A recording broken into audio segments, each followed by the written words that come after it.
Task मुलांना पेन्सिलने लिहिणे शिकवणे आहे.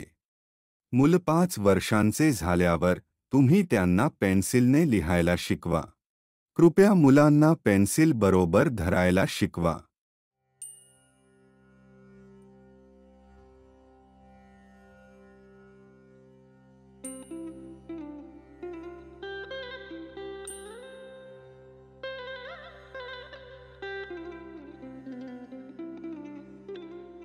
पेन्सिलला इथे स्पर्श करा.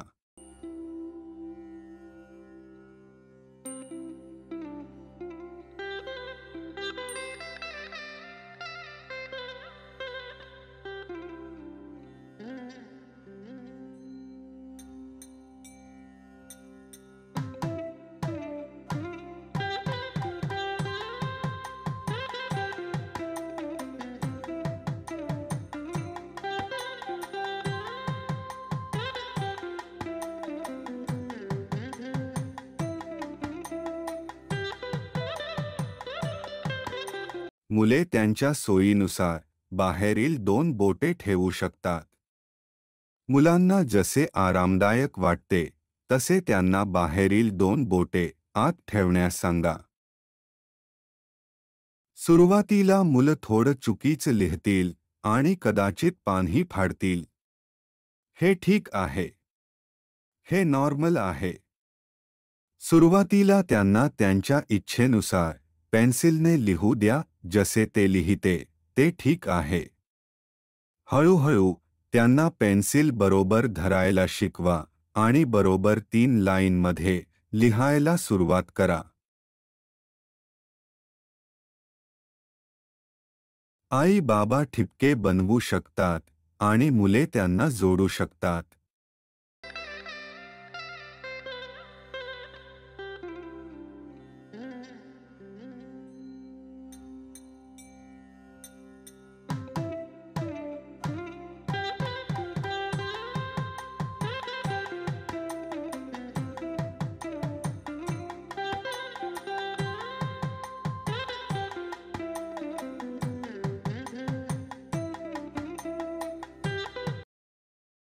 पेन्सिलला इथे स्पर्श करा.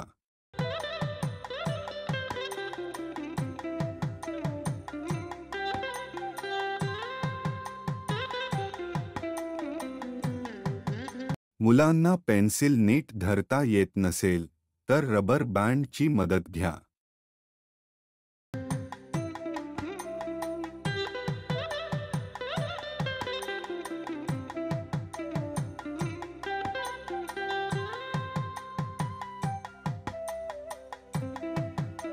कृपया नेहमी मुलांसोबत बसा.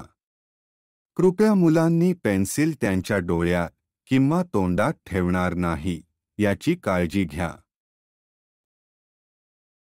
जर मुलांना अजूनही पेन्सिल व्यवस्थित पकडायची आणि लिहायची शिकता येत नसेल, त्यामुळे तुम्ही लिहिण्यासाठी पेन्सिल ग्रिपर वापरू शकता.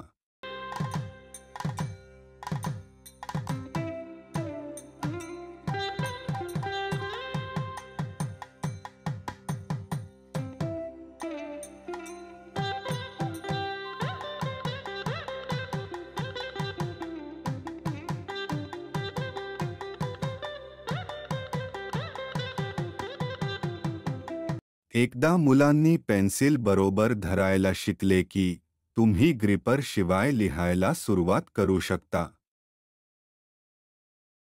आम्ही लिहायला वर्कबुकचे पेज वापरले आहे.